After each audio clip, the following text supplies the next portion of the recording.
اللہ کے نبی نے ارشاد فرمایا اذا مات الانسان انقطع عمله الا من ثلاث، کہ جب انسان مر جاتا ہے تو اس کے اعمال کا سلسلہ ختم ہو جاتا ہے، وہ انسان کوئی عمل نہیں کر سکتا ہے۔ ہاں 3 کام ایسے ہیں کہ مرنے کے بعد بھی انسان کو قبر کے اندر اس کا اجر و ثواب ملتا رہتا ہے۔ وہ کیا چیز ہے؟ وہ حدیث کے اندر فرمایا گیا الا من صدقۃ جار، جو انسان دنیا کے اندر کوئی ایسا صدقہ کر کے چلا جائے جو جاری رہے، اس کے مرنے کے بعد چلتا رہے۔ مثال کے طور پہ مسجد کے اندر پیسہ لگا دیا، مدرسے کے اندر پیسہ لگا دیا، مسافر خانہ بنوا دیا، کوئی پانی کا انتظام کرا دیا، تو جب تک یہ سلسلہ قائم رہے گا دنیا کے اندر تو میرے عزیزوں قبر کے اندر مرنے والے کو ثواب ملتا رہے گا۔ الا من صدقۃ جار۔ وقت مختصر اس لیے زیادہ عرض نہیں کروں گا۔ دوسری چیز اللہ کے نبی نے ارشاد فرمائی او علم ينتفع به، کوئی علمی کام ایسا کر کے گیا ہے کہ جس سے اس کے مرنے کے بعد لوگ فائدہ اٹھا رہے ہیں۔ استاد شاگرد چھوڑ کے گیا ہے، یہ اسی طرح سے کوئی کتاب لکھ کے گیا ہے یا قرآن کریم خرید کے مدرسہ مسجد میں دے دیا ہے، 3 کتابیں مسجد کے اندر دے دی ہیں، تو جب تک یہ کتابیں باقی رہیں گی، اس کے شاگرد باقی رہیں گے دنیا کے اندر، تو انشاءاللہ مرنے کے بعد اس کو برابر ثواب ملتا رہے گا۔ تیسری چیز اللہ کے نبی نے ارشاد فرمائی او ولد صالح يدعو له، کہ انسان اپنے بعد ایسی اولاد چھوڑ کے جائے کہ جو مرنے کے بعد اس کے لیے دعائے خیر کرتا رہے، اس کے لیے دعائے مغفرت کرتا رہے، اپنے والدین کو اپنے رشتہ داروں کو پڑھ کے اللہ کا قرآن بخشتا رہے، تو انشاءاللہ مرنے کے بعد بھی اس کا یہ سلسلہ برابر قائم رہے گا۔ اور اگر ہم نے ایسا نہ کیا میرے دوستوں، تو پھر مرنے کے بعد آپ کوئی امید نہ رکھیے کہ آپ کی یہ اولاد مرنے کے بعد آپ کو کوئی ثواب پہنچائے گا۔ بہت سارے واقعات اس طرح کے ہیں کہ ماں باپ نے اپنے اولاد کو اللہ کا کلام نہیں پڑھایا، ان کو دیندار نہیں بنایا، اللہ کے کلام سے ان کا تعلق پیدا نہیں کیا، تو مرنے کے بعد افسوس کرتے رہے، ان کے پاس کوئی ثواب پہنچانے والا نہیں۔ حضرات علماء اور بزرگوں نے ایک واقعہ لکھا ہے، ایک بزرگ نے خواب دیکھا کہ مردے اپنے قبروں سے باہر بیٹھے ہوئے ہیں۔ خواب دیکھنے والے نے کہا کیا قیامت قائم ہو گئی کہ آپ قبروں سے باہر آ گئے؟ فرمایا قیامت تو نہیں قائم ہوئی، اور کیا وجہ ہے؟ تو ان مردوں نے کہا کہ دنیا میں فلاں انسان نے اللہ کا کلام پڑھ کر کے ہمیں ثواب پہنچایا ہے، وہ ثواب آپس میں تقسیم کر رہے ہیں۔ اچھا بھائی، بہت اچھی بات۔ اس نے ایک آدمی کو دیکھا وہ الگ بیٹھا ہوا ہے، اس سے پوچھا بھائی وہ الگ کیوں بیٹھا ہوا ہے، ان کے ساتھ شریک کیوں نہیں ہے؟ کہنے لگا مجھے ان کے ساتھ شریک ہونے کی ضرورت نہیں ہے، کیوں؟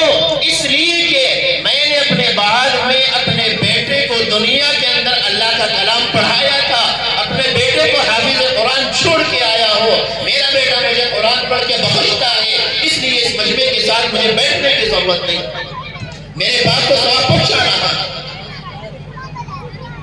حضرات علماء فرماتے ہیں کچھ دن کے بعد میں اس بزرگ نے دوبارہ خواب دیکھا اور یہ دیکھا کہ وہ آدمی جو الگ بیٹھا ہوا تھا آج ان سب کے ساتھ شامل ہے ثواب کو تقسیم کرنے میں۔ پوچھا بھائی کیا بات ہے، کل تو الگ بیٹھا تھا آج ان کے ساتھ میں بیٹھا ہے؟ کہنے لگا کہ میرے بیٹے کا انتقال ہو چکا ہے، میرا بیٹا مجھے ثواب نہیں پہنچا سکتا ہے، اس لیے میں سب کے ساتھ شریک ہوں۔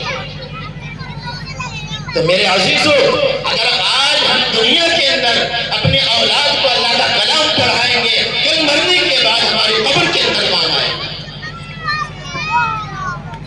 اور میرے دوستو، اگر قرآن نہ پڑھایا، دین سے تعلق اولاد کا پیدا نہ کرایا، تو میرے دوستو یہ کیا خواب آپ کو سبق پہنچائیں گے۔ ایک عالم نے اپنا دیکھا ہوا واقعہ بیان کیا ہے۔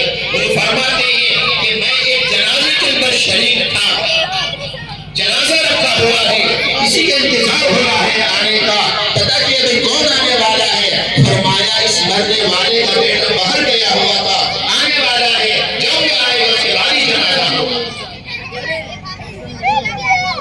وہ آدمی آ گیا، آنے کے بعد اپنے باپ کا چہرہ دیکھا اور دیکھنے کے بعد ایک طرف کو کھڑا ہو گیا اور کہنے لگا تم نماز پڑھو، تم نماز پڑھ لو۔ اس مرنے والے کا بیٹا باپ کے جنازے میں شریک نہیں ہوا، اسے بتائیں گے جنازہ کیا چیز ہوتا ہے، نماز کیسے ادا کی جاتی ہے۔ تو جو بچہ آج دنیا میں باپ کے جنازے میں شریک نہیں ہو رہا ہے، ایک طرف کھڑا دیکھ رہا ہے، تو کیا وہ اپنے باپ کو مرنے کے بعد میرے دوستوں کیا ثواب پہنچائے گا، جو جنازے میں شریک نہیں۔ اس لیے میرے دوست ہماری ذمہ داری یہ ہے کہ جہاں ہم اپنے اولاد کو دنیا کی تعلیم دیتے ہیں، وہاں سب سے پہلے آپ اپنے اولاد کو اللہ کے کلام کی تعلیم دیجیے۔ نمبر 2 کی بات ہے، بس دنیا کا کوئی عالم آپ کو دنیا کی تعلیم پڑھانے سے منع نہیں کرتا، وقتی ضرورت ہے، دنیا میں وقت گزارنے کے لیے اس کی بھی ضرورت ہے، لیکن نمبر 1 اور نمبر 2 کا معاملہ ہے، قرآن کریم کی تعلیم کو نمبر 1 پر رکھیے، کیونکہ اللہ کا کلام، ہم مسلمان ہیں، مسلمان کا کام سب سے پہلا یہ ہے کہ آپ اپنے بچے کو قرآن کی تعلیم دیجیے، آپ اپنے بچے کو حافظ قرآن بنائیے، آپ اپنے بچے کو قرآن پڑھائیے۔ جب آپ اپنے بچے کو دنیا میں قرآن پڑھا لیں گے تو انشاءاللہ جب بھی یہ بچہ آپ کا انجینئر بنے، آپ کا بچہ ڈاکٹر بنے، آپ کا بچہ پروفیسر بنے، یہ جو بھی بنے، کم سے کم مسلمان رہے گا۔ بنائیے، آپ کوئی منع نہیں کرتا آپ کو، لیکن شرط یہ ہے کہ پہلے مسلمان بھی، پہلے وہ اللہ کا قرآن بھی پڑھے۔ جب پہلے اللہ کا قرآن پڑھے گا، دنیا کی کوئی طاقت اس کے ایمان پر ڈاکہ نہیں ڈال سکتی،